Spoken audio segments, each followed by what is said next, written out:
አሁን ሰዓቱ የዶት ስትሪም ነው። ለዶት ስትሪም መረጃዎች ደግሞ ባልደረባችን ንብረቴ ተሆነ እየጠበቀን ነው። ንብረቴ መቀጠል ይቻላል። እንግዲህ ዛሬ ወደ 4 የሚደርሱ መረጃዎችን ይያለው በዶት ስትሪም ማህበራዊ ሚዲያ የተነጋገረባቸው የመጀመሪያው መረጃዬ ትላንት ጠቅላይ ሚኒስትር አብይ አህመድ በምክር ቤት ያደረጉት ንግግር ነበር። በርካቶችን ሲያነጋግር የነበረ ጉዳይ አለ። ከዛ ውስጥ የባህር ጉዳይ በማህበራዊ ሚዲያው ላይ በተለይ በሐሳብ በመስጠትም ኮሜንቶችን በማድረግም ሰዎች ሲነጋገሩባቸው ነበር። ጠቅላይ ሚኒስትሩ የባህር በር ጉዳይ ኢትዮጵያ ውስጥ ከዚህ በኋላ የምናፍርበት ጉዳይ አይደለም። የባህር በር ጉዳይን አንስቶ መወያየት የኢትዮጵያ የህልውና ጉዳይ ነው። በተለይ የቀይ ባህር ጉዳይን አንስተው እሳቸው 5000 ኪሎ ሜትር ጠረፍ ያለው የባህር ነው። ይህ ለቀጠናው ሀገራት የሚበቃ ሀብት በሰላምና በንግግር መጠቀም ከቻልን ለሌሎች ሀገራት መትረፍ የሚችል ሀብት ነው። ኢትዮጵያ ደግሞ ከዚህ የባህር በር በጣም በቅርብ ርቀት ያለች ሀገር ናትና ከዚህ ሀብት ተገድላ እየደረሰባት ያለው ተጽዕኖ አለ። ነገር ግን ይሄ ማቆም እንዳለበት የትውልዱ ጥያቄ ሆኖ መምጣት እንዳለበትና እርሳቸውም በተለይ የተለያዩ መጽሐፍትን ሲጽፉ ነበር ከዚህ ቀደምና የመደመር ሳቤና ሌሎችም ጽፈዋል። በኋላ ላይ የመደመር ትውልድ የሚለው መጽሐፍ ላይ ይህንን ያካተትኩት ጥያቄው የትውልድ መሆኑን አውቄን ነው። ብልጽግና ኖረም አልኖረም ሌላኛው መንግስት መጣም ተቀየረም የባህር ጉዳይ ለኢትዮጵያ የህልውናዋ ጉዳይ ነውና የባህር ጥያቄን ስናነሳ ከዚህ በኋላ ኢትዮጵያውያን የሚያፍሩበትና የሚሸማቀቁበት ጥያቄ እንዳልሆነ አንስተዋል። በተለይ እንግዲህ የባህር በርን እሳቸው ካነሱት በኋላ ኢትዮጵያ ውስጥ ባለፈው የመንግስት ስርዓት የባህር በርን ኢትዮጵያ ውስጥ አንስቶ መወያየት እንደ ትልቅ መሸማቀቂያ ተደርጎ ይነሳ ነበር። አሁን እሳቸው ከመጡ በኋላ የባህር በር የኢትዮጵያ ህልውና ጉዳይ ሆኖ ሰዎች እየተነጋገሩበት ሀሳብ እየተሰጠበት ነው። እሳቸውም ትናንት አንድ የኢትዮጵያ ትልቅ ድል ነው ያሉት የዓለም አቀፍ ተቋማትና ሀገራት መሪዎች የኢትዮጵያን የባህር በር ጥያቄ እየተቀበሉት መጥተዋል። ነገር ግን እንዴት ማግኘት አለባችሁ የሚለው ላይ ነው አሁን ሀገር እየተነጋገሩበት ያለው። በሰላማዊ በሆነ መንገድ ይሄ የባህር በር ጥያቄ የትውልድ ጥያቄው ነው እንደተባለው ነው። የትውልድ ጥያቄው ነው መቀጠል ያለበት ነው። የታላቁ ህዳሴ ግድብን ስንጀምር እኮ ብዙ ተቃውሞዎች ብዙ ጫጫታዎች ነበሩ አይደለ? እንኳን አሁን የዓለም መንግስታት እየደገፉት ያለው ነገር ሆኖ የታላቁ ህዳሴ ግድብ ላይ ስንጀምር የነበሩትን ግርግሮች የነበሩትን ጫጫታዎች እናስታውሳለንና ድጋፍ ሁሉ አልነበረውም። አዎ በራስ አቅም እየተገነባ ያለውም ለዛ ነውና ያንን እንኳን ድል ማድረግ ችለናል። ስለዚህ ደግሞ ለኢትዮጵያ እጅግ በጣም አስፈላጊ የሆነ ጉዳይ ነው። ኢትዮጵያ የባህር በር በነበራት ጊዜ የነበራትን ገናናነትና ታላቅነት የሚታወስ ነገር ነውና እርግጠኛ ነኝ ወደ ቀደመ ገናናነቴ አልመለስም የሚል ትውልድ ያለ አይመስለኝም። እውነት ነው። በተለይ ኢትዮጵያ የባህር በር ጉዳይ ስታነሳ የሚቃወሙና ድምጻቸውን የሚያሰሙ ሀገራትና ግለሰቦችም ኢትዮጵያ ወደ ቀደመ ገናናዋ ትመለሳለች የሚል ስጋታቸውን በመግለጽ ጭምር አሁን የባህር በር ጉዳይ ኢትዮጵያ ማንም የሚያስቆማት ጉዳይ እንዳልሆነ ያነሱት ጠቅላይ ሚኒስትሩ በዚህ ደረጃ ነው። ሀገራት እየተቀበሉት መምጣታቸውንም እንደ ትልቅ ድል አድርገው አቅርበውታል። ሌላኛው መረጃችን እንግዲህ እዚሁ የምክር ቤቱ ንግግር ላይ ያቆየናል። ትላንት ጠቅላይ ሚኒስትሩ ካደረጓቸው ንግግሮች ሌላኛው የህዳሴ ግድብ ጉዳይ ነው። የታላቁ ህዳሴ ግድብ ያለፈበትን ችግርና ኢትዮጵያ የገጠማትን ፈተና ቀደም ብለሽ ታነሹ የነበረው ጉዳይ ነው።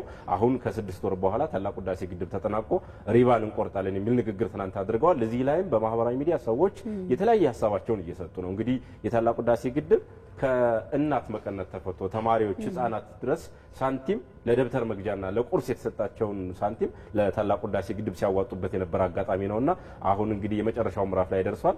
የዛሬ 6 ወር አካባቢ እንግዲህ በሚቀጥለው የአዲሱ ዓመት መጀመሪያ አካባቢ ሪባን ቆርጠን የታላቁ ህዳሴ ግድብን ታሪክ እናደርገዋለን የሚል ንግግራቸው ጠቅላይ ሚኒስትሩ ማህበራዊ ጉዳይ ላይ ሚዲያ ላይ በርካቶች ሲነጋገሩበት የነበረ ጉዳይ ነው። በደስታም ስሜትም የሚሰጥ ጉዳይ ነው። ይሄ ታላቅ ብስራት ነው አይደል? በጣም ትልቅ የብዙዎች ተስፋ ነው። አሁን ኢትዮጵያ ውስጥ በተለያዩ አካባቢዎች ዛሬም በጨለማ የሚኖር የህብረተሰብ ክፍል አለ። ከዛ ባለፈ ግን ይህ ጨለማ ከመቀረፉ ባለፈ የታላቁ ኢትዮጵያ ህዳሴ ግድብ ሲጀመር የነበረውን ነገር እያነሳን ነበር አይደለም? ትልቁ ተስፋ ለህዝቡ ነው። ምክንያቱም በአንድነት የተጀመረ ግድብ ነው። በጋራ በመተባበር የተጀመረ ግድብ ነው።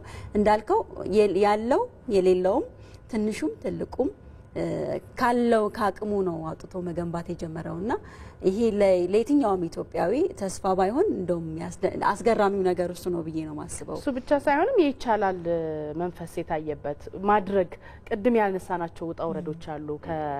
ከዓለም መንግስታት ጀምሮ አይሆንላቸው ማይሳካም የተባለው ነገር ተችሎ እውኑ ነው የምናይበት ታላቅ ስለሆነ በጣም ትልቅ ደስታ የሚሰጥ መስራት ነው። ይቻላል መንፈሱ በተለይ ለኢትዮጵያ ብቻ ለአፍሪካም ነው። በተለይ የታላቁ ህዳሴ ግድብ ስትገነባ ኢትዮጵያ የብድር አገልግሎት ከውጭ አላገኘችም። ይሄ አፍሪካውያን በራሳቸው መስራት እንደሚችሉ ትልቅ ማሳያ ሆኖ ከኢትዮጵያም አልፎ ሁለተኛው አድዋ ነው እያልን የምንጠራው የአፍሪካ ትልቅ እንትን ነውና አፍሪካውያን በራሳቸው መስራት እንደሚችሉ ያሳየንበት ትልቅ ፕሮጀክት በመሆኑም የይቻላል መንፈሱ በተለይ ትልቅ ሆኖ ይነሳል። ሶስተኛው መረጃና ማህበራዊ ሚዲያ እየተነጋገረበት ያለው ወደ ውጭ ወስደናል። ኳታርን ነው የምናገኘው። ኳታር እንግዲህ በጣም ትንሽዬ የሆነች መካከለኛው ምስራቅ ሀገራት ናት። በኢኮኖሚ ያው ፈርጣማ ብትሆንም በህዝብ ብዛቷም በቆዳ ስፋቷም ትንሽ የሆነች ሀገር ነች ከመካከለኛው ምስራቅ ካሉ ሀገራት። ነገር ግን ትልቅ የሚያደርጋትን ስራ እየሰራች ነው። አሁን የሰላም አደራዳሪ ትልቅ የሰላም አደራዳሪ ሀገር ሆና መጣለች።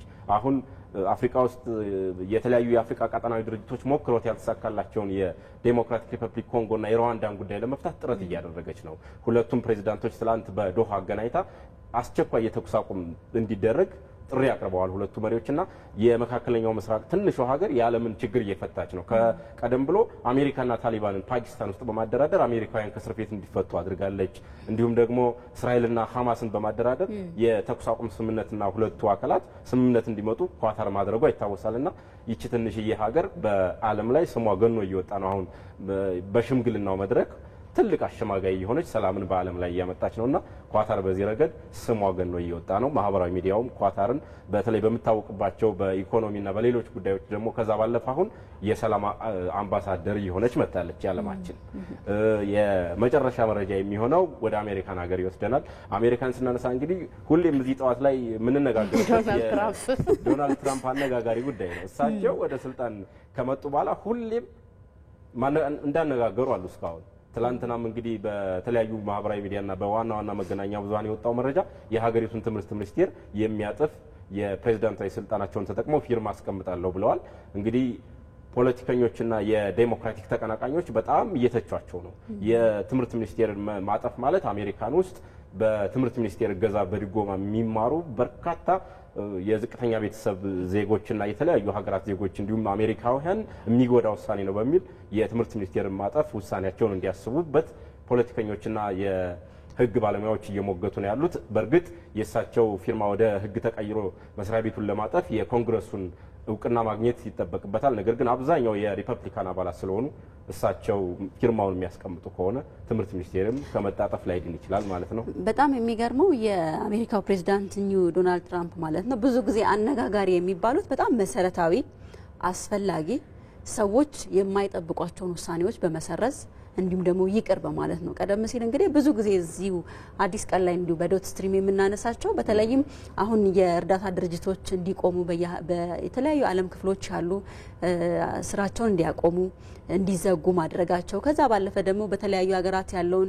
የዩክሬንን የሩሲያን የሁለቱ ሀገራትን የግጭትና ጦርነት እናነሳለና እሱ ላይ የሚወስዱት እርምጃ በሀገራቸው ደግሞ ስደተኞችን በግፍ የማባረር ከዛ ባለፈ ወደ ፍልስጤም ስትመጣ ደግሞ ጋዛውያን ይውጡ እንዲሁም ወደ ሌላ ይስፈሩ የሚሉት ነገሮች ማጠብቃቸው እንዲሁም ደግሞ ይሆናሉ ተብሎ የማይታሰቡ ናቸው። አሁንም ትምህርትን አጠብቀውም አይደለም በትምህርት ላይ እንዲሁም የተሻለ ለውጥ የተሻለ ፖሊሲ አዲስ አሰራርን ነው መፍጠር ያለብህና እሳቸው ግን አሁንም ጭራሽ ወደ ማጠፍ መጥተዋልና ብዙ ጊዜ ማጠብቀውን አይነት ውሳኔ ስለሚያሳልፉ አነጋጋሪ ይሆናሉ። ያው ሊሆን ይችላል የሚለው ስጋቷን ነው በዛው እየገለጸች አንዳንዴ ይዘርቃሉ እኮ አንዳንዴ ይሆናሉ አንዳንዴ አይሆኑም። የማይሆኑ ውሳኔዎች አሉ። አሁን የጋዛ አልሆነም አይደለ የዮርዳኖስ የግብጽ ሀገራት አልተቀበሉትም ውሳኔውን። ሳውዲም እንደዚህ ስታወግዝ ነበርና ተመልሰው ወደ ሌላ ሀሳብ የመጡበት እናነሳለንና አንዳንዴ እንደዚህ አይነት ውሳኔዎች በአስገራሚነታቸው እንዲቀጥሉ ያደረጋቸው ይመስለኛል። አወዛጋቢ ሰው ነው ያንተን ሀሳብ መስማት ፈልጌ ነው። ለማንኛውም እናመሰግናለን። መልካም ቀን።